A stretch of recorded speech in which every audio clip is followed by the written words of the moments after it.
शांति। आज 11 नवंबर 2024 के बाबा के अनमोल मधुर महावाक्य सुनेंगे।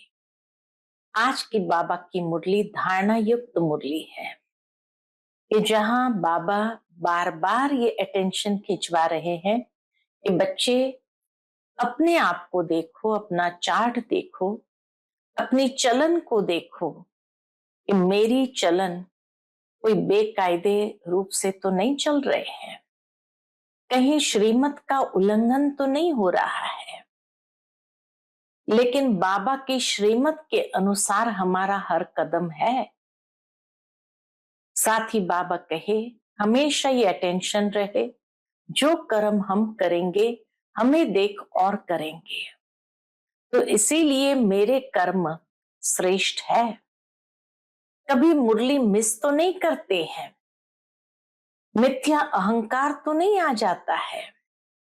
बाबा कहे अपनी आंखों को देखो कि आंखें कहीं धोखा दे, पद्मों की कमाई से हमें वंचित तो नहीं कर रही है।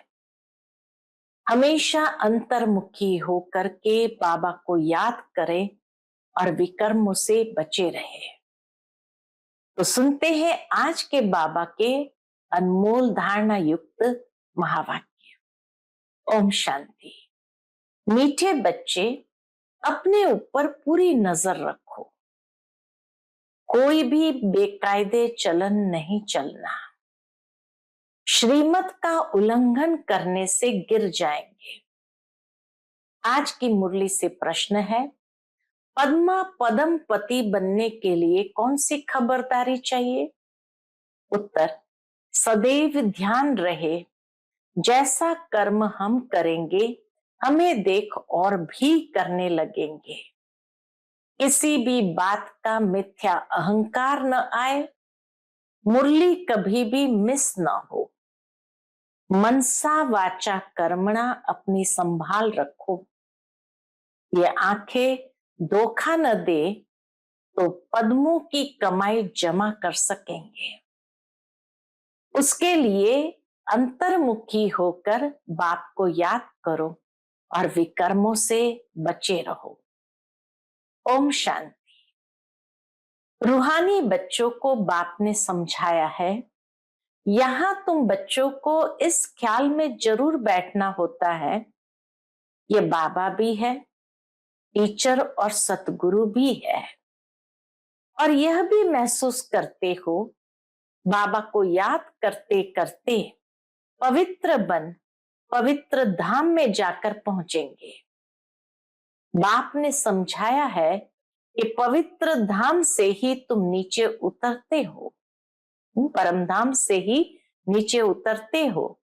उसका नाम ही है पवित्र धाम। परम धाम को आज नया नाम दिया पवित्र धाम। सतो प्रधान से फिर सतो रजो तमो।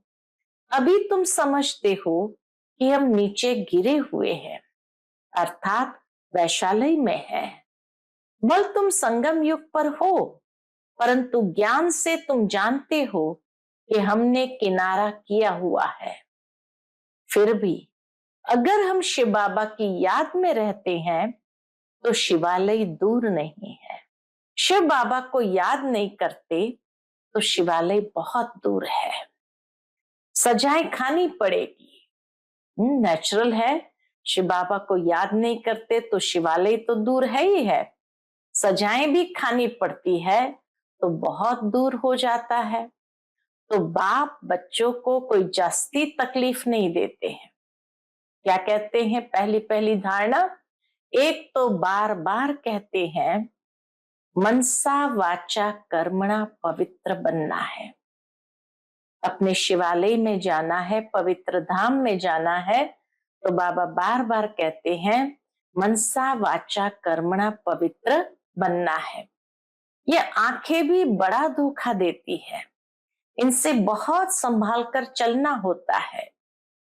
बाप ने समझाया है कि ध्यान और योग बिल्कुल अलग है।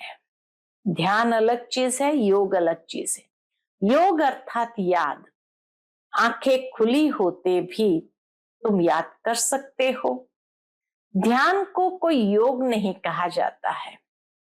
भोग भी ले जाते हैं तो डायरेक्शन अनुसार ही जाना है। इसमें माया भी बहुत आती है। ध्यान में बहुत संभल करके जाना होता है, डायरेक्शन अनुसार जाना होता है, नहीं तो बाबा कहे माया बहुत आती है।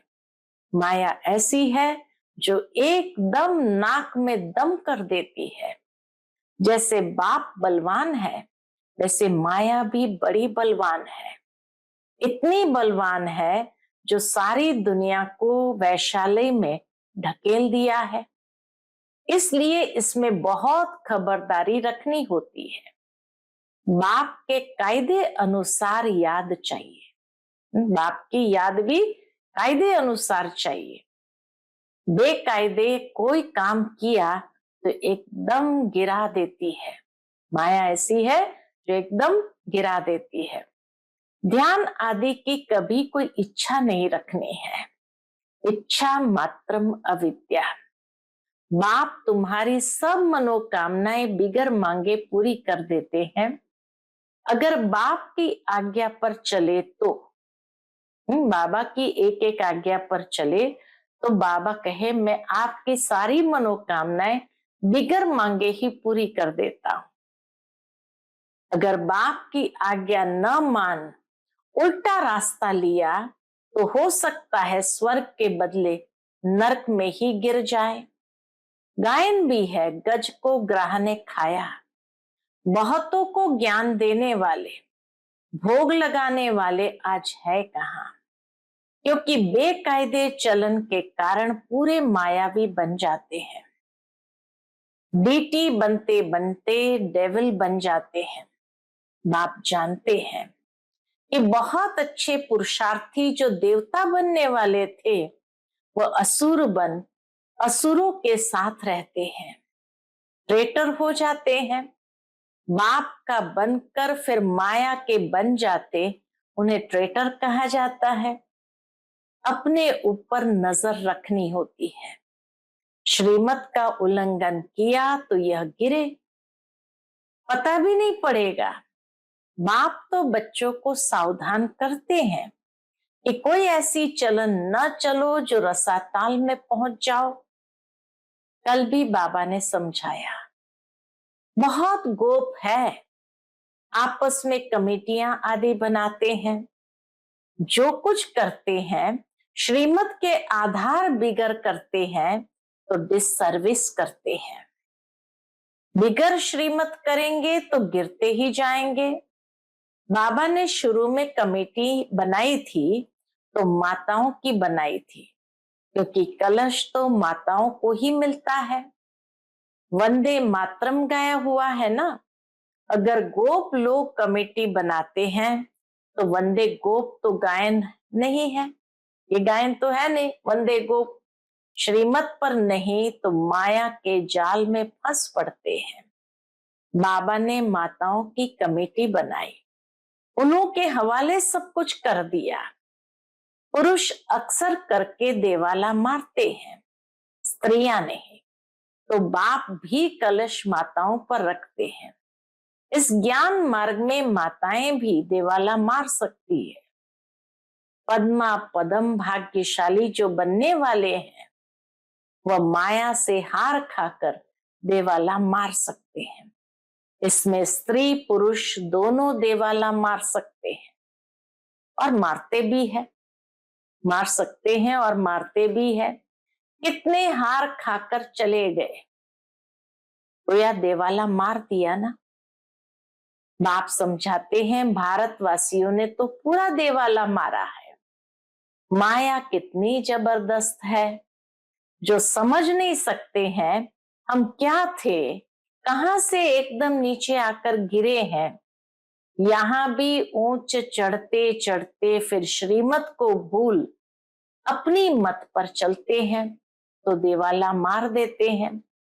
वो लोग तो देवाला मारते फिर 5-7 वर्ष बाद खड़े हो जाते हैं। यहाँ तो 84 जन्मों का देवाला मारते हैं। इतनी गुह्य गति बाबा ने बताई। यहाँ तो 84 जन्मों का देवाला मारते। ऊंच पद पा न सके, देवाला मारते ही रहते हैं। बाबा के पास फोटो होता तो बतलाते, तुम कहेंगे बाबा तो बिल्कुल ठीक कहते हैं।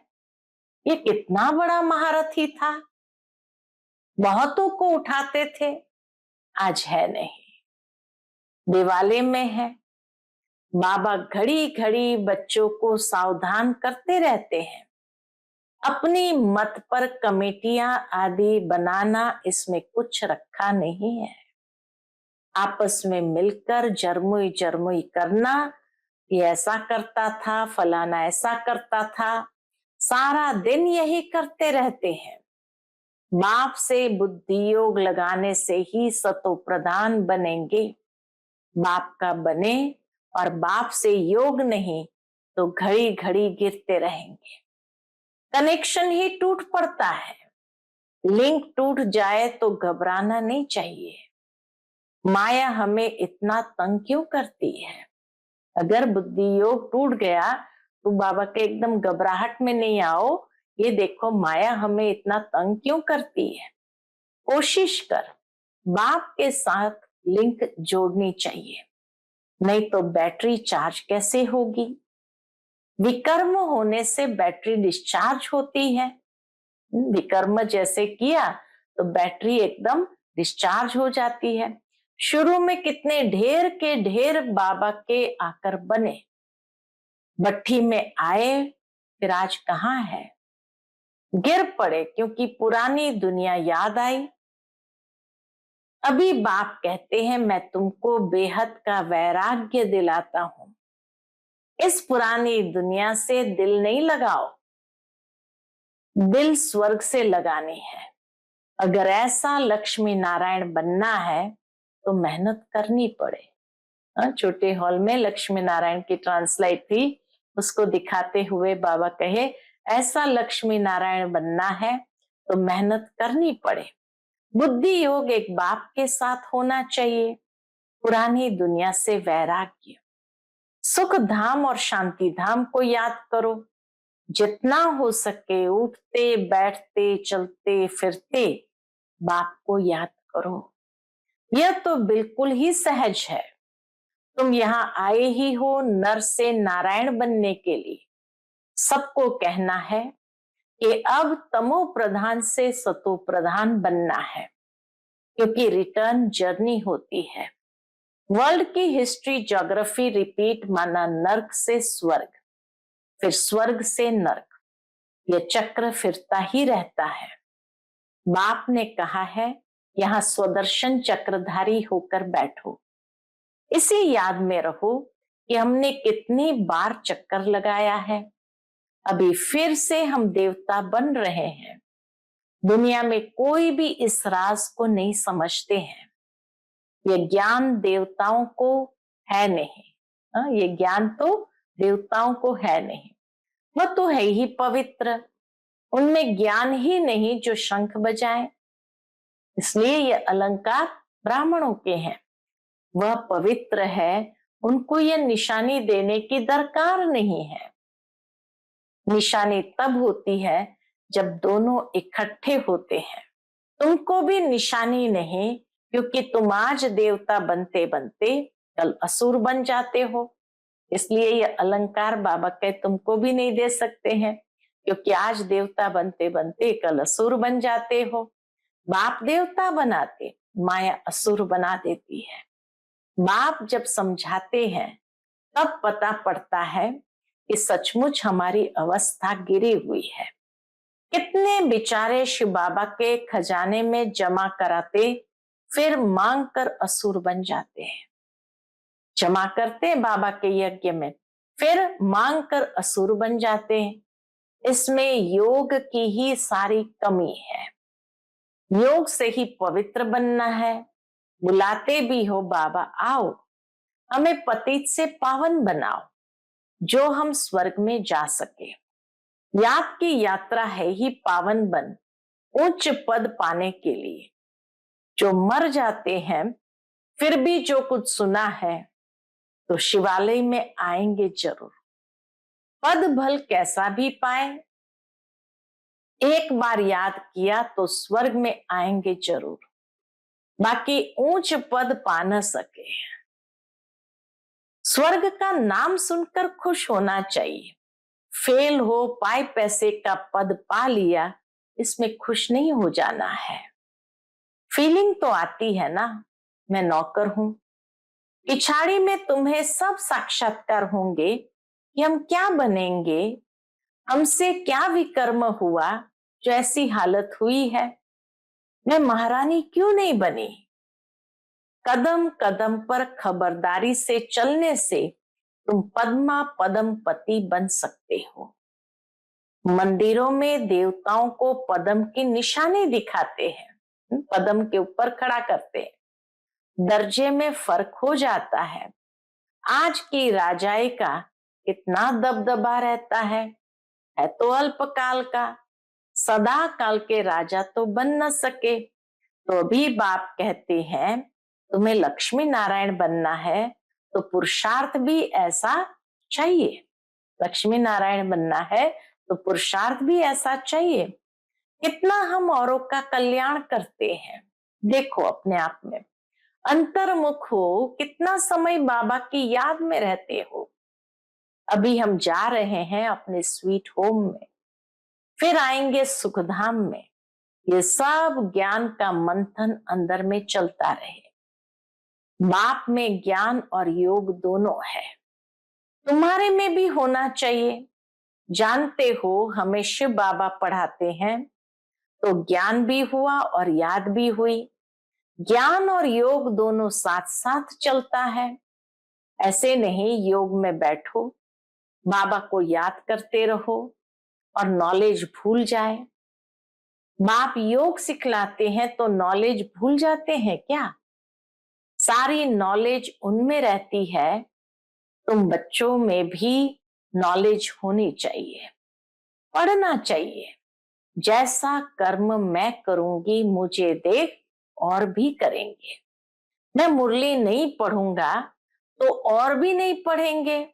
मिथ्या अहंकार आ जाता तो माया झट वार कर देती है। बाबा कहे मिथ्या अहंकार आ जाता है तो माया झट वार कर देती है। कदम कदम बाप से श्रीमत लेते रहना है, नहीं तो कुछ न कुछ विकर्म बन जाते हैं। बहुत बच्चे भूले करते हैं और बाप को नहीं बताते हैं। ये भी बाबा जानते हैं कि बहुत बच्चे भूले करते हैं, बाप को नहीं बताते हैं। तो क्या होता है, तो अपना ही सत्यानाश कर लेते हैं। गफलत होने से माया थप्पड़ लगा देती है, वर्थ नॉट पेनी बना देती है। अहंकार में आने से माया बहुत विकर्म कराती है। बाबा ने ऐसे थोड़ी कहा है, ऐसे ऐसे पुरुषों की कमेटियां बनाओ। कमेटी में एक दो समझू सयानी बच्चियां जरूर होनी चाहिए, जिनकी ही राय पर काम हो। कलश तो लक्ष्मी पर रखा जाता है ना। गायन भी है, अमृत पिलाते थे, फिर कहाँ यज्ञ में विघ्न डालते थे। अनेक प्रकार के विघ्न डालने वाले हैं। सारा दिन यही चरमुई चरमुई की बातें करते रहते हैं। ये बहुत खराब है। कोई भी बात हो तो बाप को रिपोर्ट करनी चाहिए। सुधारने वाला तो एक ही बाप है। तुम अपने हाथ में लॉ नहीं उठाओ। सुधारने वाला एक बाबा है, तो बाबा कहे तुम अपने हाथ में लॉ नहीं उठाओ, तुम बाप की याद में रहो, सभी को बाप का परिचय देते रहो, तब ऐसा बन सकेंगे। माया बहुत कड़ी है, किसको भी नहीं छोड़ती है। माया बहुत कड़ी है, किसको भी नहीं छोड़ती है। सदैव बाप को समाचार लिखना चाहिए। अपने चाल चलन हाल चाल का समाचार बाबा को जरूर लिखना चाहिए। डायरेक्शन लेते रहना चाहिए। यूं तो डायरेक्शन सदैव मिलते रहते हैं, ऐसे तो बच्चे समझते हैं। बाबा ने तो आप ही इस बात पर समझा दिया। बाबा तो अंतर्यामी है। बाबा कहते नहीं मैं तो नॉलेज पढ़ाता हूं, इसमें अंतर्यामी की बात ही नहीं। हाँ, ये जानता हूं कि ये सब मेरे बच्चे हैं। बाबा जानते हैं सब मेरे बच्चे हैं, हर एक शरीर के अंदर मेरे बच्चे हैं। बाकी ऐसे नहीं कि बाप सभी के अंदर विराजमान है। मनुष्य तो उल्टा ही समझ लेते हैं। बाप कहते हैं मैं जानता हूं कि सभी तख्त पर आत्मा विराजमान है। यह तो कितनी सहज बात है। सभी चैतन्य आत्माएं अपने अपने तख्त पर बैठी है, फिर भी परमात्मा को सर्वव्यापी कह देते हैं। यह है एक कज भूल। इस कारण ही भारत इतना गिरा हुआ है। बाप कहते हैं तुमने मेरी बहुत ग्लानि की है। विश्व के मालिक बनाने वाले को तुमने कितनी गाली दी है। इसीलिए बाप कहते हैं यदा यदा ही धर्मस्य। बाहर वाले ये सर्वव्यापी का ज्ञान भारतवासियों से ही सीखते हैं। जैसे भारतवासी उनसे हुनर सीखते हैं, वह फिर उल्टा सीखते हैं। तुम्हें तो एक बाप को याद करना है और बाप का परिचय भी सबको देना है। तुम हो अंधों की लाठी। लाठी राह बतलाती है ना। अच्छा, मीठे मीठे सिकिलते बच्चों प्रति माता पिता बाप दादा का याद प्यार और गुड मॉर्निंग। रूहानी बाप की रूहानी बच्चों को नमस्ते। हम सभी रूहानी बच्चों की रूहानी माता पिता बाप दादा को याद प्यार गुड मॉर्निंग और नमस्ते नमस्ते। शुक्रिया बाबा, शुक्रिया। आज की मुरली से धारणा के लिए मुख्य सार है। पहली पॉइंट, बाप की आज्ञा अनुसार हर कार्य करना है। कभी भी श्रीमत का उल्लंघन न हो, तभी सर्व मनोकामनाएं बिना मांगे पूरी होगी। ध्यान दीदार की इच्छा नहीं रखनी है, इच्छा मात्रम अविद्या बनना है।